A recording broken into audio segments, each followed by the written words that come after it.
Lorraine Kelly. Oh. Oh, also some interesting things, isn't Just it? like to, can we just point out? Full dress. Yeah. I won't get up. I'm going commando today. There's an image no one I always wants call to it Commando imagine. Wednesday. It's a personal request from Susanna. Getting married is not easy, right? It's going to the No, I love the idea. Close up. We are forever separate. Diplomatic nightmare Love around it. weddings, doesn't it? Oh, yes, you were definitely invited. Well, people are being very... Now account for a third of the UK's coronavirus deaths, but the Health Secretary, Matt Hancock, has denied claims the government failed to protect elderly residents and staff.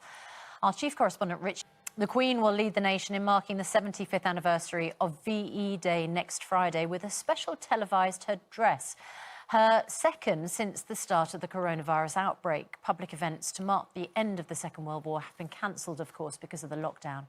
Kate Hemmings on a plane with and a Joan disinfectant wipe. Joan Collins and did, just wiped down the entire... we used to think, oh, well, you're being paranoid. And Joan does the same. An antibody test, which you can take so that you know you've already had it. If you know it gives you immunity. The Department of Health and Social Care spokesperson said we're doing everything we can to ensure the social care sector has the support it needs during this unprecedented global outbreak. We've given an extra £1.6 billion to local authorities to address the additional pressures, and using our increased testing capacity to test symptomatic care home residents, care staff and their families, and working night and day to deliver PPE, including setting up a dedicated phone line for care homes to report any shortages. I mean, they also... Nursing home in Sheffield. Richard, good morning to you.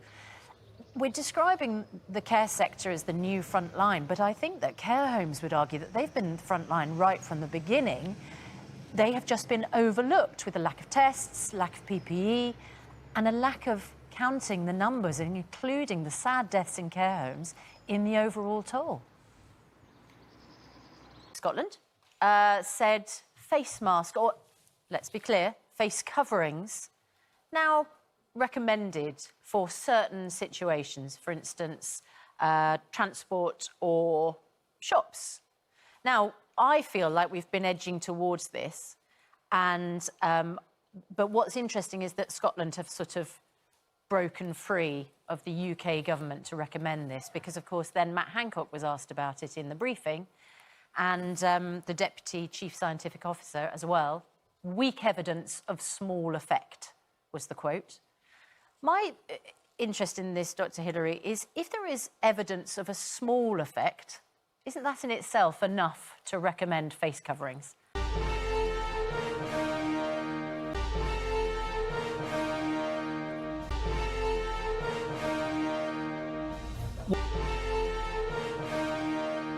In Britain, with Piers Morgan and Susanna Reid. Best of luck with the fitness. I'll be joining in, or trying anyway. Lovely to speak to the Ferdinands. We'll be back tomorrow. Here's Lorraine.